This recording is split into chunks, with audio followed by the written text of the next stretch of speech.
times do you have to be told not to touch that? Now look what you've done. You've gone and broken it. It only has 2 settings, hot and hotter. How on earth did you break it? What did you think you were doing? It doesn't go down. Just you wait until I catch you. Hello? Hello? So, I'm back. I'm back. And I'm back with a new play. I promised you, didn't I? I promised you Hamlet, Prince of Denmark. Yes, so that is what we are going to do. Hamlet, Prince of Denmark. Or when your mother tells you not to look into her underpant drawer, you don't look through her knicker drawer, do you? No, because you don't want to know what you'll find there. Anyway, Hamlet. Hamlet starts in a very, very cold place called Denmark. Then now that they've broken my thermostat, this is going to be a very, very cold place. And in Denmark, the king has just died. He just died. All of a sudden, gone. And the queen has married again. She's married her former husband's brother. You know, because clearly that's what she wanted to do.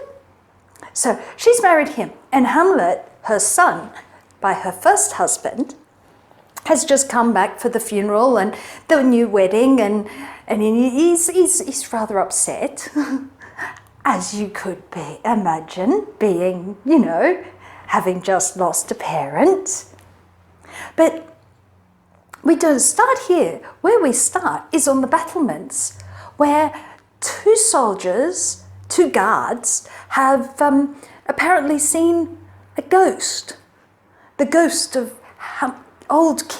the old king, and they have invited Hamlet's friend Horatio up to see the ghost to prove that it's for real. And personally, I think this is a case of mass hysteria, because I can tell you 100%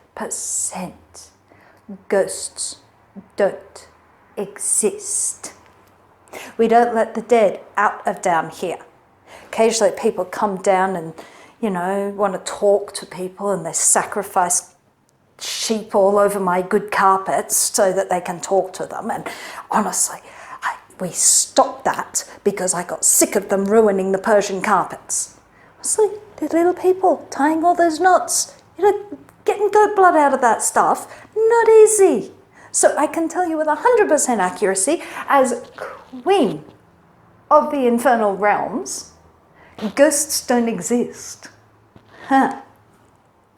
So they think they see a ghost, which they then proceed to tell Hamlet about, because Hamlet's mother and uncle are now rather upset and disturbed by the fact that that Hamlet is so grief-stricken over his father's death.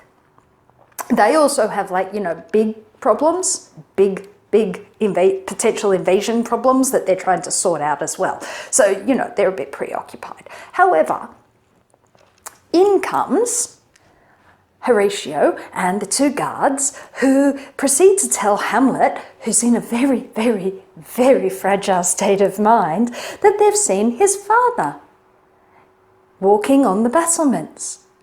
And Hamlet decides he is going to see what this is for himself, because, you know, like, wow, this is something big. I have to see this. Again, I'm going to tell you, power of suggestion, not actual ghosts, because seriously, the dead don't come back. We don't let them out. I don't know what those upstairs do, but we don't let the dead topside. So definitely not a ghost. Definitely not. You like my clothes? I just had them done. Anyway, so Hamlet leaves, and then in comes Laertes and his sister Ophelia, who is Hamlet's girlfriend. And Laertes is going to be going to France, and he's telling his sister, be a good girl while I'm away. Honestly, this poor girl cops the be a good girl while I'm away from her brother, and then she cops it from her father, not that he's going anywhere, but seriously, they're a little bit too concerned about what goes on in her knickers. Little bit too concerned. I personally think that's a little disturbing, but you know, I don't have siblings. Well, actually, I do have siblings. And I would punch them if they tried that one with me. Any of my brothers? You met my brothers? I'm gonna have to get one of them down here to fix that thermostat. I don't want him down in my house. He'll bring the Cyclops. Ooh, I don't like the Cyclops. They give me the willies. And honestly, his pants don't fit, so I've always got to have a demon hanging around to, like, you know, hold his pants up. And you've got to watch those Cyclops. They nick anything that's not tied down, and now I've got to invite him into my house. Someone is getting in big trouble for that. Anyway, where was I? Oh yes, Laertes is telling her to be a good girl and not go and shame herself and her family, blah, blah, blah. And she says, well, don't you be a good hypocrite and tell me what to do while you go and mess about with all those girls in France. And so they say goodbye. And then Polonius comes in and tells his son some vaguely useful advice. Polonius is a very important man, but he comes across as a silly old fool some of the time. He talks a lot. So he sends his son off, and then he speaks to Ophelia and tells Ophelia that she mustn't take Prince Hamlet's word that he is free to pick who he wants to have as a girlfriend at face value, because he's not. He has to pick the right wife, and that he doesn't want his daughter disappointed in that. It does sound a little bit, you know, blah, blah, blah, blah, blah, but I think he means well. So anyway, that's that, and then we go to the battlements at night after everyone's, you know, not missed them at the time when the ghost is supposed to be walking.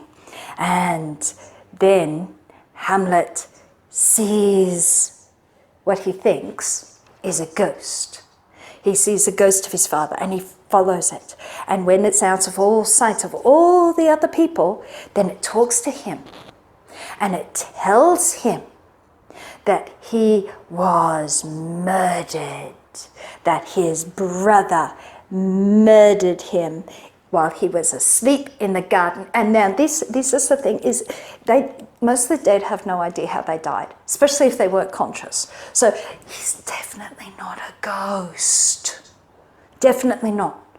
I know how these work. I know how the dead work. This is like one of the things I'm very good at. I know about the dead. So he tells him that he was murdered, that his murderer now wears his crown and sits in his throne next to his wife, and that is all. He needs to be avenged.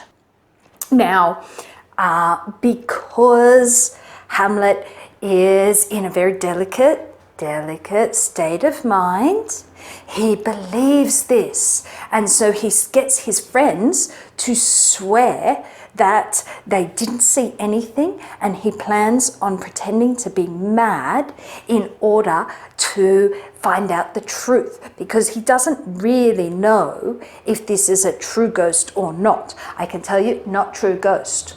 I think he's just very, very upset about his father dying. And he also, I think Hamlet has misunderstood who was exactly sovereign in his world, because clearly is his mother's throne, not his father's throne. His father was the sire, the stud brought in to make children, you know, because Shakespeare was living at a time of a very, very powerful queen. So the idea of a queen who can then pick a new husband is like totally within the grasp of that world. So Hamlet thinks he's been cheated out of his inheritance when really he hasn't, because his mother isn't dead yet. And I think maybe his mother isn't as old as we're led to believe. So, you know, I'm thinking Hamlet's like he's only just finished university, so he's only about 21. And I'd say his mother is probably in her mid-30s. So maybe, just maybe, she's up to death. And that's why they got married so quickly, because that's a very good reason to get married so quickly. It has happened more than once. So he decides that he's going to pretend to be mad, and he's going to use this to his advantage to find out if his father was murdered. So he then goes, and we don't see this scene, we hear it reported, and a lot of plays take it out, but Ophelia comes in and talks to her father the next morning, and she says that I've had such a fright. Hamlet came into my private rooms and he behaved very strangely. It wasn't violent, but it was very, very odd. And Polonius thinks, oh my goodness, what have I done? I've told my daughter not to speak to Hamlet anymore. And so all of a sudden, he's driven him out of his mind. So he's rather worried. Then we see the king and the queen. And the king and the queen have got some very, very good news, because they are no longer at risk of having their country invaded by Fortinbras, because they've talked to old Norway, sent petition to old Norway, and he's talked to his nephew, and his nephew is now going to advance his troops to somewhere else to, you know, do troopy warrior things. You have to ask my brother Aries about things like that. I don't know about things like that. I just know we get them in the end. But, so that's all good. The country isn't going to be invaded. Yay! They think this is good. We're all happy and we're all newlywed and having a good time. And then Polonius comes in and he says, I've worked out what's wrong with your son. It's because of my daughter, that he's in love with my daughter, and that that because I've told my daughter not to speak to him anymore, this has driven him a little bit mad. And so this is the problem. And then Hamlet comes in after the king and queen leave, and he talks to Polonius, and Polonius, he makes fun of him, and Polonius is utterly convinced that he's mad. But so he does that. So he's now playing at being mad in the hope of discovering what is going to come of this. Also, the king and queen have invited two of Hamlet's friends, Rosencrantz and Guildenstern. Doesn't matter which one's which, because nobody ever remembers. They only appear together and they're pretty interchangeable. But Rosencrantz and Guildenstern come across Hamlet, and they're like, yay, it's Hamlet. Hello, how are you? And Hamlet is very suspicious. He doesn't trust these friends instantly. And so he asks them, were you sent for?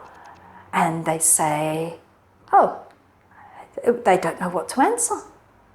And then Hamlet explains, I can tell you were sent for, and I can tell you why I was sent for.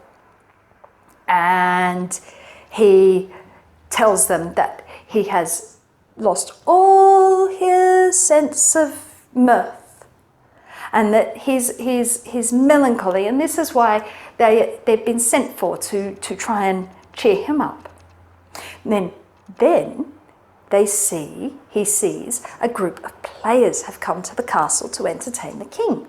And he greets the players as though they're old friends, whereas he greeted his old friends as though they were enemies, which is a very strange thing to do and only encourages people to think he's completely and utterly mad. So he greets the players as though they're all friends, and he hears a piece from one of the player kings that he particularly liked, the head player who he particularly likes, and he is so moved by this. And then he's amazed that with all the problems he has, of course, I don't think he has a lot of problems, I think a lot of his problems are in his head. That this actor can conjure up great emotion, and yet he is stuck and cannot do anything. And so then we get what is the most famous scene. We get the to be or not to be, the one that everybody knows. And Hamlet is sort of wondering, how does he get out of this? Maybe the best way to get out of all of these problems that he's having, although he ain't seen nothing yet, all these problems he's having is to just not exist anymore. That would solve everything. Won't solve everything, but that's what he thinks. And so he thinks about this, but Hamlet thinks too much. He thinks and thinks and thinks and talks himself in and out and in and out of things. And so he never does anything. He's like the hanged man in tarot. So he talks himself out of this, but this incredibly vulnerable situation, this incredibly vulnerable moment, at the worst possible time, Polonius and the king have decided to test their theory about Hamlet's madness by letting Ophelia go and see him and give back his gifts, which is so totally not the thing that he needs right now, is to have his girlfriend dump him while he's incredibly vulnerable and he reacts badly, to say the least. And so this very, very much upsets Ophelia, because it wasn't her idea in the first place. And it very, very upsets the king and Polonius, who did not expect to be seeing such a reaction, which only confirms their concept that he must be mad. Meanwhile, Hamlet goes and decides that he's going to use the players to catch out the king. So he decides that he's going to use the contents of the play to catch out what the king is done or thinking of or whatever. So he's organised for the players to play that night and told the king, and that the whole court is going to be there to talk, to see this, and they're all going to see him. They're all going to see him. And so this is what he plans. This is what he plans. So we then have this performance, and the whole court is there. The whole court is there, and they are going to see this play.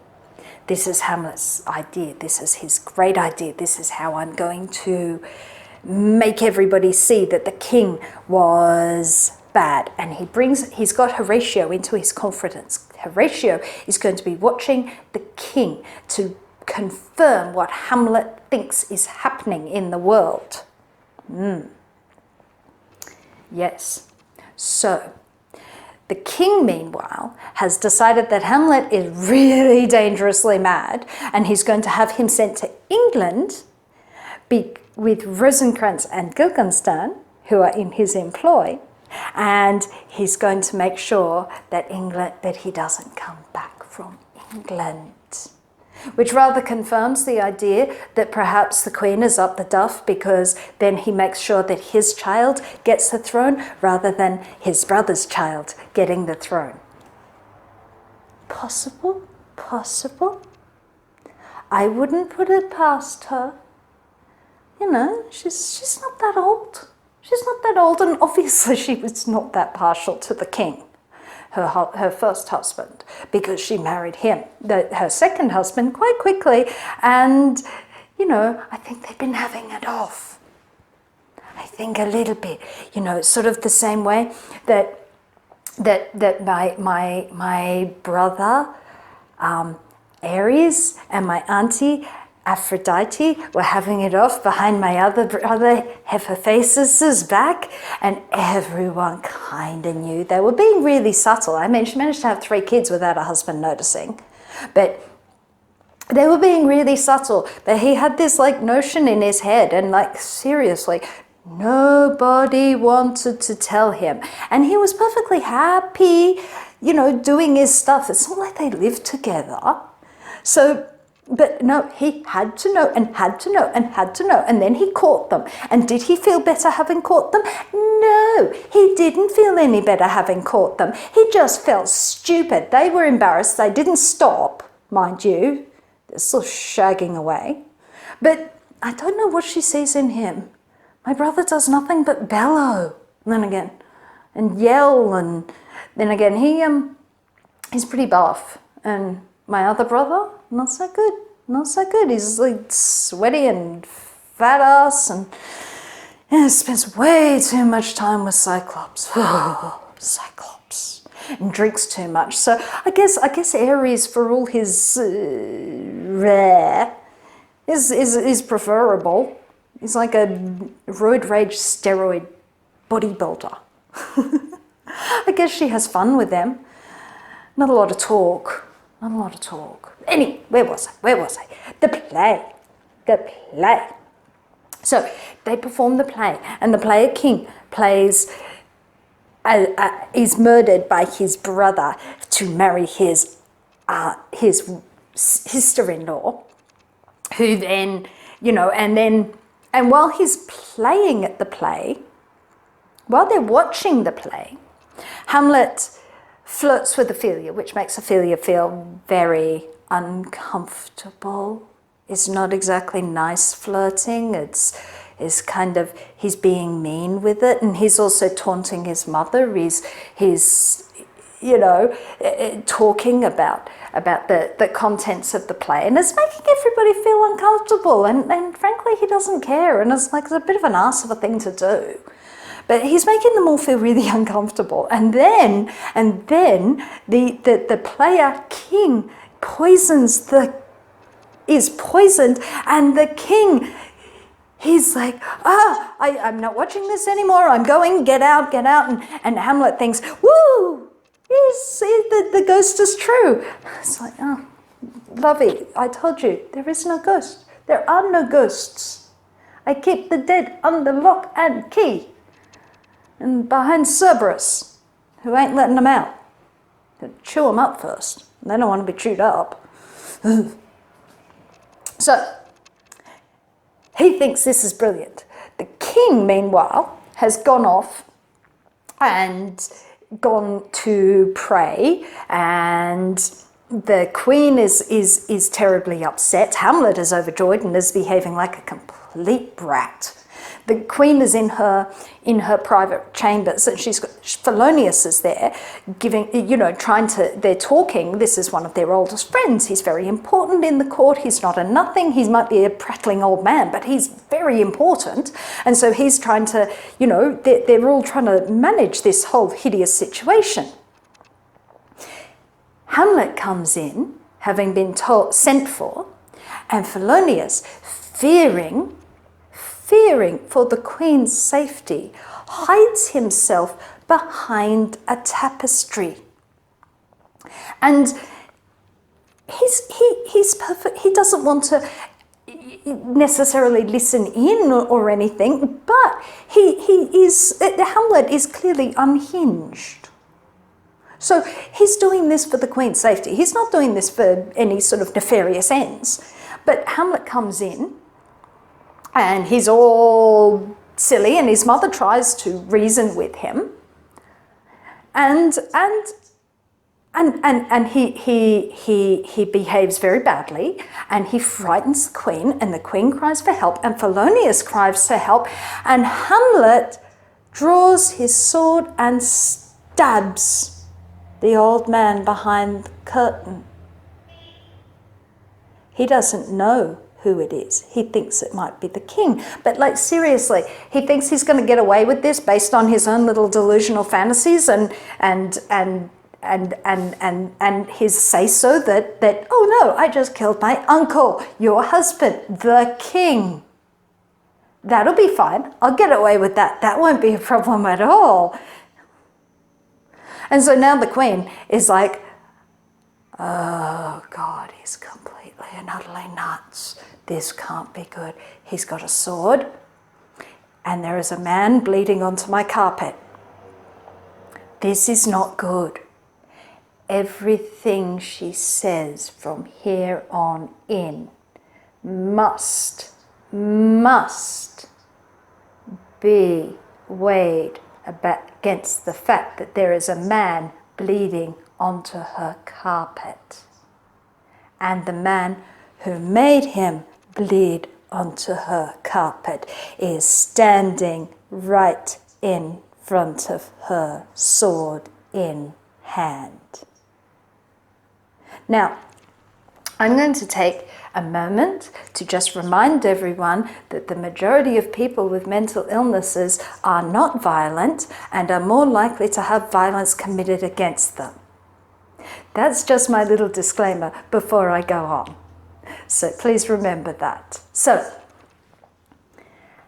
the Queen has just seen her son murder a man in cold blood.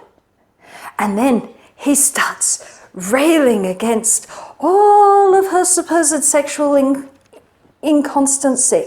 And quite frankly, anything she says from this point on is, yes, I totally agree with you, because I'm not going to be so foolish as to start arguing with a crazy person with a knife. Nobody's going to argue with a crazy person with a knife. I'm just going to stand here, say what you want me to say, and hope that you go away. Please, dear God, go away. So I wouldn't believe a word she says.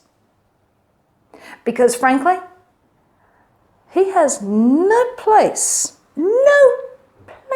in the world to be at 20, 21, barely a teenager, when everything is still morally black and white and sexual morals are even more black and white.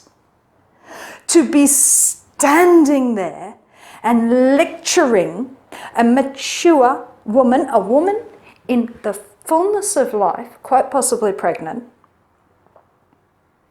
quite possibly capable of getting pregnant if she isn't, but I really think she is. I think she's pregnant.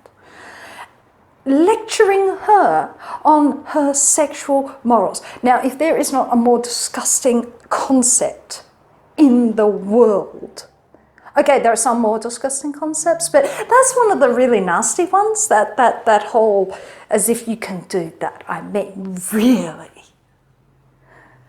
But so he's doing this, and she's like, yeah, sure, whatever you say. Oh, dear God. And then he starts talking to nothing, and then it's like, oh, he is so completely mad. So she's got a man bleeding onto her Axminster, and she's so not happy about this. So she wants to get him out of her place as quickly as humanly possible so that she can go and tell her husband what has happened, because her husband is now in real danger. So Hamlet drags the body out, no doubt leaving a large trail of blood wherever he goes.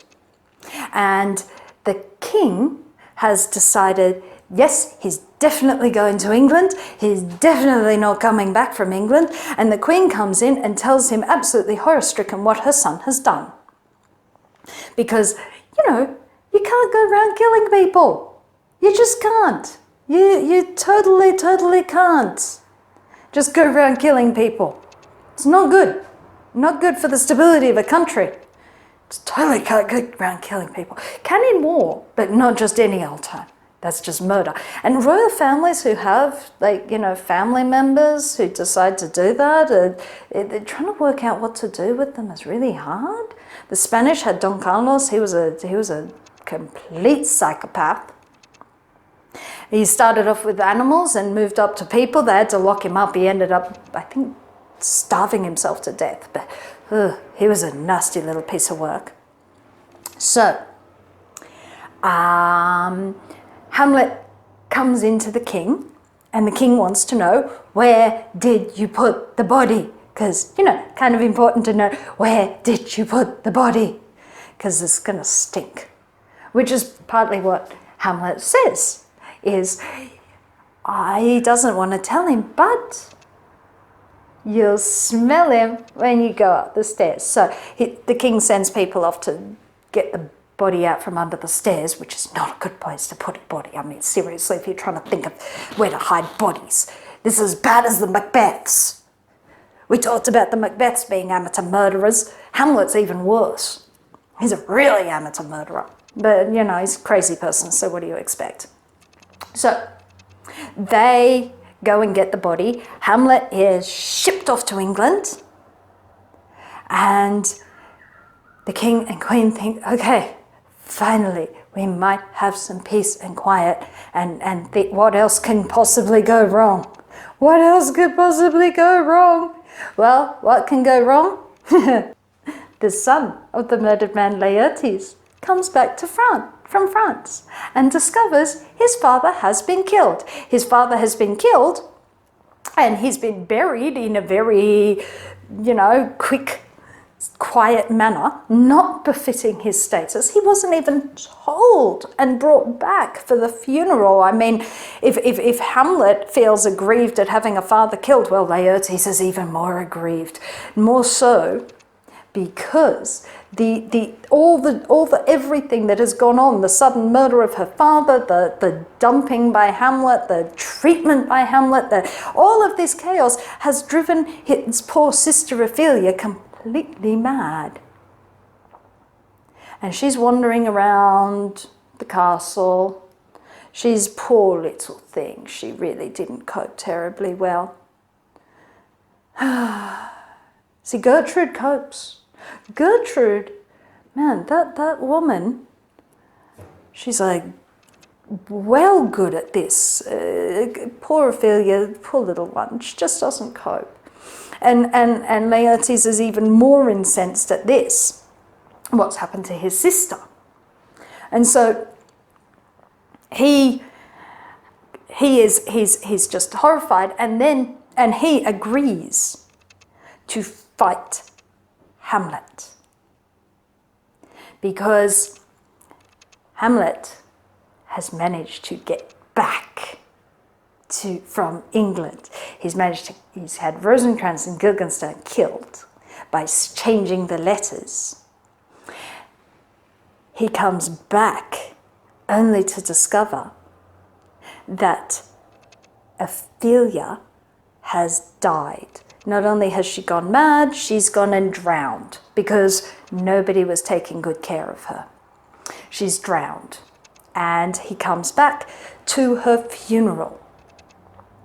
And at her funeral, he gate crushes the funeral. I mean, it's in pretty poor taste. And poor old Laertes. Laertes is really just not coping. He's so overwhelmed by what's happening. His father got a rubbish funeral. His sister's getting a rubbish funeral. He's lost his whole family. And there's no Mrs. Felonius. He's lost his whole family, and he is just absolutely overwhelmed with grief. So Hamlet, the one who everyone holds responsible for these deaths turning up, not good, and they fight. And so it doesn't take much for the king to convince Laertes to fight Hamlet in a duel which is rigged, a poisoned duel. So Hamlet knows that this is going to be the end of him, but he also knows that he has to, he knows, he believes he has to kill the king. So he agrees to the duel, even though his friend Horatio says this is not a good idea. Not a good idea. But he agrees to the duel. And so he and Laertes fight. They fight. They're supposed to get 3 hits. The one who gets 3 hits will win. They fight. Hamlet gets the first hit on Laertes. Laertes brings out the poison sword and hits Hamlet. The king also has poisoned a drink, but Hamlet's mother drinks it. Hamlet and Laertes fight again, and their swords are switched, and Hamlet hits Laertes with the poisoned sword. Laertes, knowing that he is dying, and the king, seeing that the queen has drunk the poison drink and is dying too, not good. Laertes has seen this, and he tells Hamlet the plot. Hamlet kills the king and then dies. Basically, it's one where everyone dies, you know. But it all would have been avoided, massively avoided, if he didn't go rooting through his mother's knicker drawer, metaphorically speaking. It was none of his business. Whose business was it? It was her business. Her business. This is what happens when you go looking into things that aren't your business. Just like my brother Hephaestus looked into things that weren't his business. Okay, technically it was his wife, but still, wasn't his business. They were being subtle. No one was rubbing it in his face. So that's Hamlet. I'm going to deal with this thermostat, and I'll see you later. Bye-bye.